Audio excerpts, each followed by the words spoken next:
మీ అందరికి కూడా తెలుసు ఉమ్మడి మహబూబ్ నగర్ జిల్లా అంటేనే అంతకుముందు వలసలకు కేంద్రంగా ఉండే, ఎక్కడ కూడా భూములు ప్రాజెక్టులను దాన్ని మొత్తాన్ని కూడా మొదటి 5 సంవత్సరాలలో మిషన్ కాకతీయ అనేటటువంటి అత్యంత దార్శనికమైనటువంటి కార్యక్రమాన్ని తీసుకొని కేవలం చెరువుల ద్వారా లక్షల ఎకరాలు, నికరంగా చెప్పాలంటే 8 లక్షల ఎకరాల పైచీలకు సాగును మన మహబూబ్ నగర్ జిల్లాలో మనం తీసుకురావడం జరిగింది.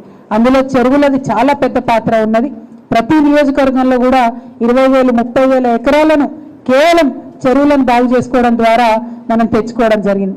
అంటే ఇదంతా కూడా ఒక పథకం ప్రకారం తెలంగాణ రాకముందే కేసీఆర్ గారు, ప్రొఫెసర్ జయశంకర్ గారు, విద్యాసాగర్ గారు అనేక పర్యాయాలు మాట్లాడుకున్నారు. వస్తే ఏం చేయాలి తెలంగాణ మనం అంటే ఫస్ట్ స్టెప్ నీటి నొడిసి పట్టుకోవాలంటే అప్పటిదాకా సాసర్ల లెక్క అయినటువంటి మన చెరువులను మనం మళ్ళా తిరిగి టీ కప్పుల్లాగా చేసుకోవాలంటే మట్టి పూడిక తీయాలని చెప్పి అద్భుతమైన కార్యక్రమాన్ని స్టార్ట్ చేసుకొని మిషన్ కాకతీయతోని మనం దఫాలుగా మన చెరువులన్నీ బాగు చేసుకున్నాం. మీ అందరికీ తెలుసు. అంటే వివరాలలోకి వెళ్ళి ఏ జిల్లాలో ఎన్ని చెరువులు బాగు చేసినామని చెప్దామని నాకు ఇవాళ ఉద్దేశం ఉన్నది. ఎందుకంటే ఒక్కొక్కరు ఒక్కొక్క మాట మాట్లాడుతూ ఉన్నారు. ఇవాళ పాలమూరుకి మళ్ళా కరువు వస్తుందేమో అని భయపడుతున్నారు పక్క. కాబట్టి ఎట్లా మనం పాలమూరుని రిపేర్ చేసుకున్నామో తెలిస్తే ఇప్పుడున్నటువంటి కాంగ్రెస్ సర్కార్కి కొంత ఐడియా వస్తుందేమో అనే ఆలోచనతో చెప్పడం జరుగుతూ ఉన్నది. మిషన్ కాకతీయ మహబూబ్ నగర్ జిల్లాలో 859 చెరువులు, వనపర్తి జిల్లాలో 973 చెరువులు, నారాయణపేట జిల్లాలో 674 చెరువులు, జోగులాంబ గద్వాల్ జిల్లాలో 354 చెరువులు, నాగర్ కర్నూలు జిల్లాలో 1563 జిల్లాలు, మొత్తంగా ఉమ్మడి మహబూబ్ నగర్ జిల్లాలో 4,423 చెరువులను పునరుద్ధరించుకుంటే వాటి కింద మనకు వచ్చినటువంటి ఆయకట్టు 3,50,708 ఎకరాలు. అంటే నేను ఇందాక చెప్పినట్టు 8 లక్షల ఎకరాలకు మహబూబ్నగర్లో మనం గత 10 ఏళ్లలో నీళ్ళు ఇచ్చుకుంటే అందులో పెద్ద పాత్ర 3.5 లక్షల ఎకరాల పై చిలుకు కేవలం చెరువుల ద్వారా నీళ్ళు ఇచ్చుకోగలిగినాం. అంతేకాదు అంతకుముందు తాగునీటికి కటకట ఉంటుండే. నేను తెలంగాణ ఉద్యమంలో మన నాగర్ కర్నూలు పట్టణానికి వచ్చినా ఎక్కడికి వచ్చినా కూడా అక్క నీళ్ళు వచ్చి 4 రోజులైంది, నీళ్ళు వచ్చి 5 రోజులైంది అనే పరిస్థితి ఉండే. కానీ దాని నుంచి ఇవాళ వాటర్ టేబుల్ అంటే భూగర్భ జలాలు అద్భుతంగా పెంచుకున్నాం. మహబూబ్ నగర్ జిల్లాలో 7.5 మీటర్ల పైచిలకు భూగర్భ జలాలను పెంచుకున్నాం. మిషన్ భగీరథతోని బెనిఫిట్ అయినటువంటి మొట్టమొదటి జిల్లా ఏదైనా ఉందా అంటే అది మహబూబ్ నగర్ జిల్లా. ఇవాళ 24 గంటలు నీళ్లు, ప్రతిరోజు నీళ్లు ప్రతి మున్సిపాలిటీ గ్రామం అని తేడా లేకుండా మహబూబ్ నగర్ జిల్లాలో వస్తుందంటే అది కేవలం కేసీఆర్ గారు తనకు తెలంగాణ ఆడబిడ్డల పట్లున్న మమకారాన్ని చూపించడానికి చేసినటువంటి కార్యక్రమం మిషన్ భగీరథ కార్యక్రమం. దానివల్ల అత్యధికంగా బెనిఫిట్ అయింది ఇవాళ మహబూబ్ నగర్ జిల్లా.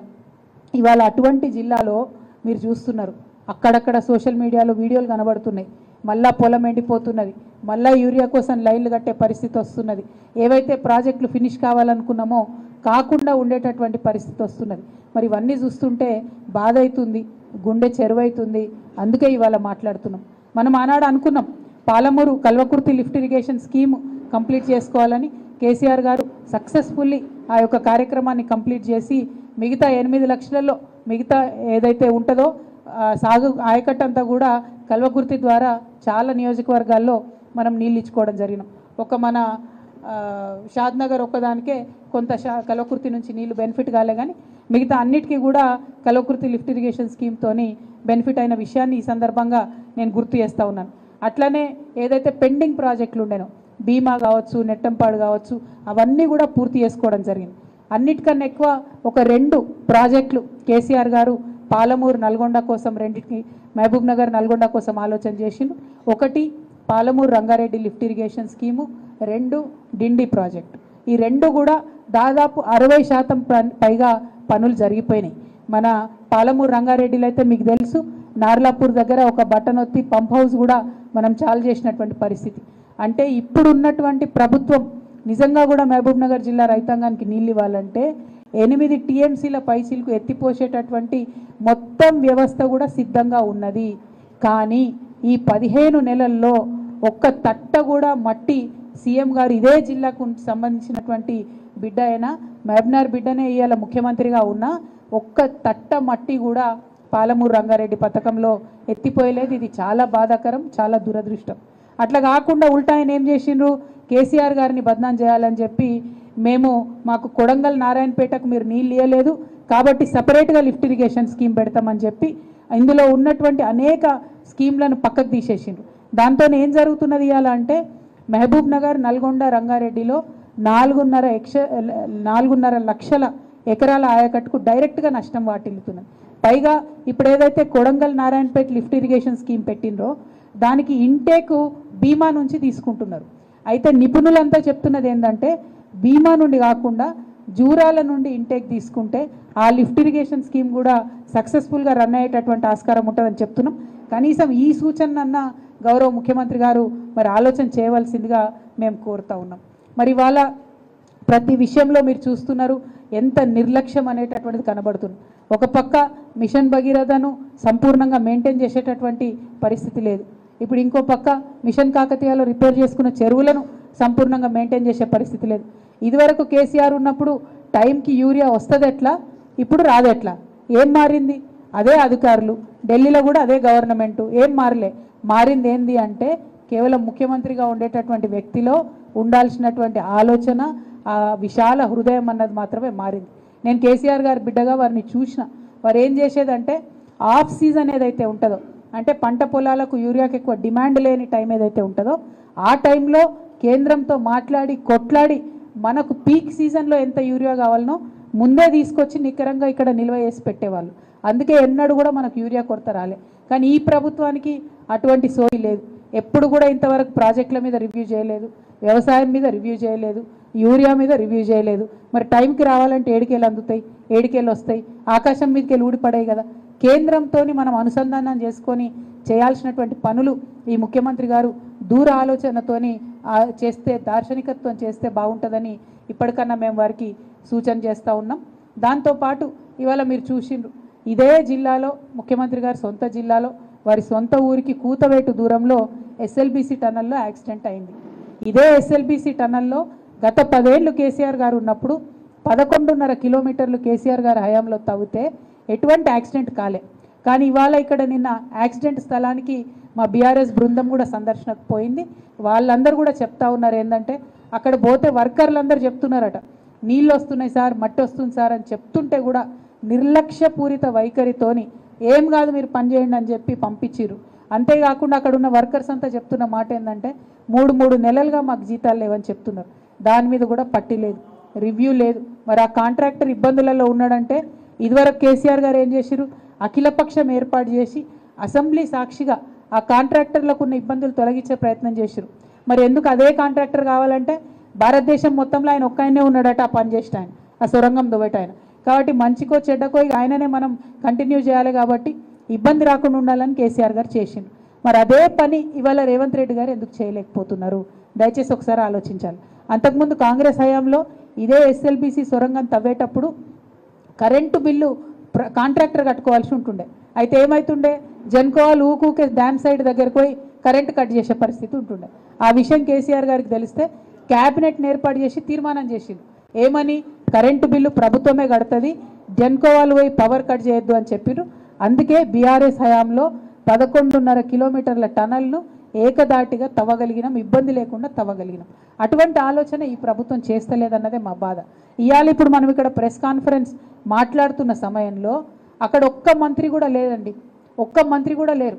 అందరు ఏడిపోయినారంటే కాంగ్రెస్ పార్టీ సమావేశం ఉందట, ఢిల్లీ నుంచి వాళ్ళ ఎవరో దూత వచ్చిరట, మీనాక్షి నటరాజన్ అని వాళ్ళ ఇన్ఛార్జ్ వచ్చింది కాబట్టి ప్రతి ఒక్క వ్యక్తి కూడా ఇవాళ అక్కడ పోయింది.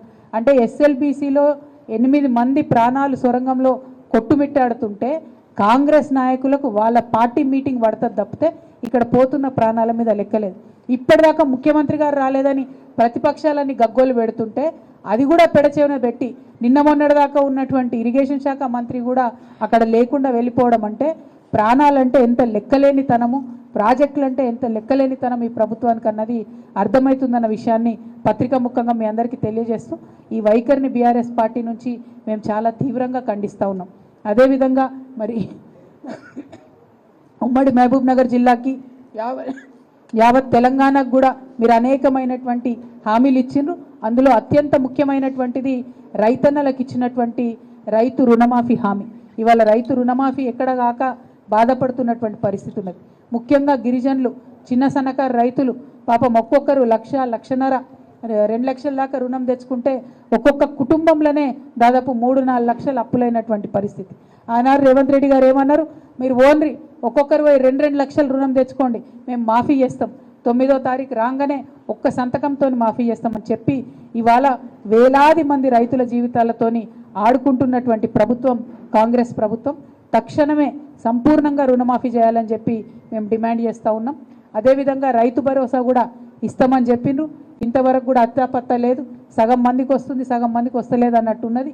ఇక చాలా మంది రైతులు పొద్దున్నుండి నన్ను కలిసిన ప్రతి ఒక్కరు ఒకటే మాట చెప్పిండ్రు, అక్క బోనస్ గురించి అడగండి, బోనస్ గురించి అడగండి అని. నేను కూడా ఒకటే మాట చెప్తా ఉన్నా, కాంగ్రెస్ ప్రభుత్వం సన్న వడ్లకు బోనస్ ఇస్తామని చెప్పింది. 10% రైతుల దగ్గర కూడా వాళ్ళు వడ్లు కొనలే. వడ్ల కోసం కొంటదేమో ప్రభుత్వం అని వెయిట్ చేసి రైతులు బయట అమ్ముకున్నాక చివరి దశలో నాటకాలు చేస్తూ 10% దగ్గర కొన్నారు. కొన్న వాళ్ళకు కూడా ఎవరికి కూడా బోనస్ ఇవ్వనటువంటి పరిస్థితి ఉన్నది. అందుకే మేము ఇలా చెప్తా ఉన్నాం, కాంగ్రెస్ పార్టీది బోనస్ కాదు, బోగస్ నినాదం అది. ఎవ్వరికి కూడా రూపాయి దక్కలేదు, రైతులు ఇబ్బంది పడతా ఉన్నారు. మీరు నెక్స్ట్ టైం అన్నా దయచేసి కరెక్ట్గా టైంకి ఇవ్వాలని చెప్పి డిమాండ్ చేస్తున్నాం. ఇప్పుడు మీరు మార్కెట్లో కొన్న వడ్లు ఏవైతే ఉంటుందో వాటికి చిట్టీలు ఉంటాయి, ఆ పెండింగ్ బోనస్ అంతా కూడా తక్షణమే రైతులకు చెల్లించాలని కూడా మేము డిమాండ్ చేస్తూ, మరి అన్నిటికన్నా ఎక్కువ ముఖ్యమైనది మా ఆడబిడ్డలకు కళ్యాణ లక్ష్మి ఇస్తా అంటివి. కళ్యాణ లక్ష్మి కేసీఆర్ లక్షిస్తే 1,00,000 కాదు తులం బంగారం అదనంగా ఇస్తా అంటివి. మరి ఇంతవరకు ఇస్తలేరు కాంగ్రెస్ ప్రభుత్వం. ముఖ్యమంత్రి గారిని మా మహబూబ్నగర్ జిల్లా ఆడబిడ్డల తరఫున నేను గుర్తు చేస్తూ ఉన్నా, తొందరగా మాకు తులం బంగారం ఇచ్చే ఏర్పాటు చేయండి. రెండవది 2,500 రూపాయలు ప్రతి ఆడబిడ్డకి ఇస్తా అని చెప్పారు. దాని మీద కనీసం ఇంతవరకు రివ్యూ కూడా చేయలే. మహిళా దినోత్సవం వస్తున్నది, మరి పెద్ద ఎత్తున మేమందరం మహిళలను కూడా జమై మిమ్మల్ని ప్రశ్నిస్తాం. కాబట్టి తక్షణమే మీరు మహిళలకు ఇస్తా అన్న 2,500 రిలీజ్ చేయాలని కోరుతా ఉన్నాం. అట్లానే ఆడబిడ్డలకు 18 ఏళ్ళు దాటినటువంటి వారందరికీ కూడా చదువుకున్న ఆడపిల్లలకు స్కూటీలు ఇస్తామని చెప్పిండ్రు. కానీ దాని మీద కూడా కనీసం ముఖ్యమంత్రి గారు రివ్యూ చేయలేదు. కాబట్టి అన్న చెప్పినట్టు స్కూటీలు కూడా తక్షణమే రిలీజ్ చేయాలని చెప్పి మేము కోరుతా ఉన్నాం. అన్నిటికన్నా దారుణం ఏంటంటే చదువుకునే పిల్లలు, గురుకులాల్లో చదువుకునే పిల్లలకు కూడా సరైనటువంటి భోజనం పెట్టలేనటువంటి పరిస్థితి ఈ ప్రభుత్వంలో కనిపిస్తున్నది. ఇప్పటికీ కూడా వైఖరి మార్చుకుంటలేరు. దీన్ని ఇక్కడ నన్ను లోకల్లోనా నాగర్ కర్నూలు, అయ్యో అరే సారీ, అది అన్యాయంగా ఇట్లా బిడ్డల్ని పొట్టన పెట్టుకుంటుంది కాంగ్రెస్ ప్రభుత్వం. మేము ఈ వైఖరిని ఈ రోజుతోని లెక్క 58కి చేరింది. నిజంగా తెలంగాణ ఉద్యమం తర్వాత ఎన్నడూ కూడా బిడ్డలు చనిపోతున్నారనే మాట వినొద్దనుకున్నాం, కానీ మళ్ళా కాంగ్రెస్ ప్రభుత్వం వచ్చింది, బిడ్డలు చనిపోవడం మొదలైంది. ఇది ఇమీడియట్గా సవరించుకోవాల్సిందిగా ప్రభుత్వానికి మేము సూచన చేస్తూ ఉన్నాం. ఒక బాధ్యత కలిగినటువంటి ప్రతిపక్షంగా తప్పకుండా మేమందరం సహకరిస్తాం. మా అన్న ప్రవీణ్ అన్న గారు స్వయంగా తనే గురుకులాలు నడిపినటువంటి వ్యక్తి కాబట్టి పార్టీలు ఏవైనా సరే పిల్లలు బాగుండాలనేటటువంటిది ప్రధాన అంశంగా టేకప్ చేయాలని కోరుతున్నాం. ఇంకొక ప్రధానమైన విషయం, SC ST BC fee reimbursement అన్నది జరుగుతలేదు. చదువులు ఆగిపోయే పరిస్థితి వస్తున్నది, అప్పుల పాలైపోతూ ఉన్నారు తల్లిదండ్రులు. ఆ విషయంలో ప్రభుత్వం శ్రద్ధ పెట్టాలని కోరుతున్నాం. ఏదైతే అంబేద్కర్ స్కాలర్షిప్ బయట దేశాల్లో వెళ్ళి చదువుకునేటటువంటి overseas Ambedkar scholarship, Jyotiba Phule scholarship, ఈ రెండు కూడా ప్రభుత్వం రిలీజ్ చేయకపోవడంతో వందలాది మంది పిల్లలు ఎవరైతే కేసీఆర్ గారు పంపించిండ్రో వాళ్ళు అక్కడికి పోయి విదేశాలలో ఫీజు కడుతుందేమో మా ప్రభుత్వం అని వెయిట్ చేస్తున్నారు. ఇక్కడ తల్లిదండ్రులు భూములు అమ్ముకొని అప్పు చేసి వాళ్ళకి డబ్బులు కట్టే పరిస్థితి ఉంది. కనీసం అవన్న తొందరగా రిలీజ్ చేయమని మేము కోరుతా ఉన్నాం.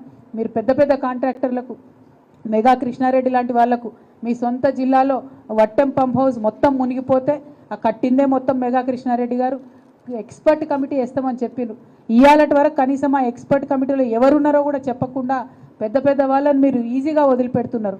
దాని మీద మా వాళ్ళు ఏదో ఆర్టీఐ వేస్తే అది దేశ భద్రతకు సంబంధించిన విషయం కాబట్టి మేము ఇన్ఫర్మేషన్ ఇవ్వమని చెప్పి చెప్తా ఉన్నారు. అంటే క్లియర్గా అర్థమవుతుంది ఈ సర్కారు పెద్దవాళ్ళ కోసమే పనిచేస్తుంది, పేదవాళ్ళ కోసం కాదని. ఏం 1000 కోట్లు అవసరం లేదు విద్యకు, 100 కోట్లతోనే పని ఉంటుంది. కానీ 100 కోట్లతోని వేలాది మంది జీవితాలు మారుతాయి. కాబట్టి తక్షణమే గౌరవ ముఖ్యమంత్రి గారు ఓవర్సీస్ స్కాలర్షిప్ రిలీజ్ చేయాలని, గురుకులాలను ఇమీడియట్గా రిపేర్ చేయాలని కోరుతూ, ఇక చివరిగా ఈరోజు బీసీల కోసం ఏదైతే కులగణన చేస్తూ ఉన్నారో అది చివరి రోజుకు వచ్చింది. కానీ ఈ చివరి రోజు కూడా ఎక్కువ మంది మరి ఎన్రోల్ అయినట్టుగా మాకు కనబడతలేదు. ప్రభుత్వం ఈ వివరాలన్నీ ఖచ్చితంగా తొందరలోనే బయట పెట్టాలని కోరుతున్నాం.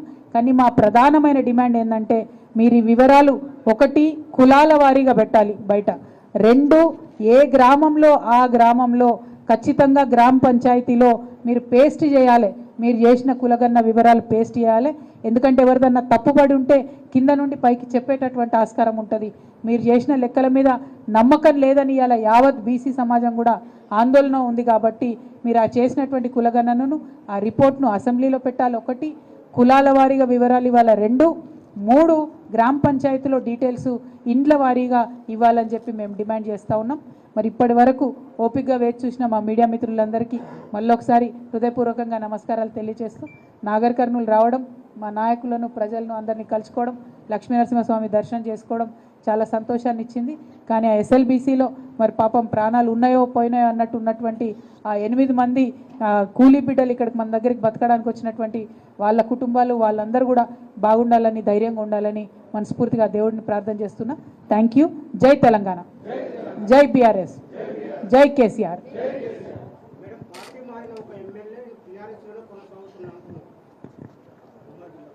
నేనేమంటున్నా బ్రదర్ అంటే, గౌరవ ముఖ్యమంత్రి గారే నిన్న చాలా వ్యాఖ్యలు చేసినారు. సో ప్రజాస్వామ్యాన్ని నమ్మేటటువంటి పార్టీ బీఆర్ఎస్ పార్టీ. మరి మేము మాత్రం చాలా ఓపికగా కోర్టు తీర్పు కోసం ఎదురు చూస్తున్నాం. కోర్టులో విషయం ఉంది కాబట్టి దాని మీద అయితే నేను స్పందించదలచలేదు. Thank you. జై తెలంగాణ.